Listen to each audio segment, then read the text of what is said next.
Hi hello ಎಲ್ಲರಿಗೂ ನಮಸ್ಕಾರ. ಇವತ್ತಿನ ವಿಡಿಯೋಲಿ ರುಚಿಕರವಾದ ಕರಿಬೇವು ಸೊಪ್ಪಿನ ಚಿತ್ರಾನ್ನವನ್ನು ಮಾಡುವ ವಿಧಾನವನ್ನು ನೋಡೋಣ. ಮೊದಲು ಒಂದು ಪ್ಯಾನಿಗೆ 2-3 ಚಮಚ ಎಣ್ಣೆ ಹಾಕಿ ಸ್ವಲ್ಪ ಕಡಲೆಬೇಳೆ, ಉದ್ದಿನಬೇಳೆ, ಕಡಲೆ ಬೀಜ ಹಾಕಿ ಗೋಲ್ಡನ್ ಬಣ್ಣ ಬರೋವರೆಗೂ ಹುರಿಯಿರಿ. ನಂತರ ಅದನ್ನು ಒಂದು ಬೌಲಿಗೆ ತೆಗೆದಿಟ್ಟುಕೊಳ್ಳಿ.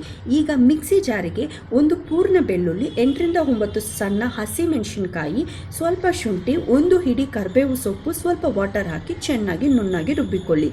ನಂತರ ಒಂದು ಪ್ಯಾನಿಗೆ 3-4 ಚಮಚ ಎಣ್ಣೆ ಹಾಕಿ 1 ಚಮಚ ಸಾಸಿವೆ ಹಾಕಿ ಚಿಟಪಟ ಅನ್ನೋವರೆಗೂ ಒಗ್ಗರಣೆ ಮಾಡಿ.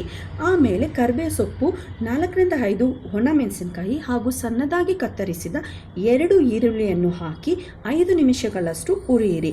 ಈಗ ರುಬ್ಬಿದ ಮಿಶ್ರಣವನ್ನು ಸೇರಿಸಿ ಚೆನ್ನಾಗಿ ಕಳುಹಿಸಿ.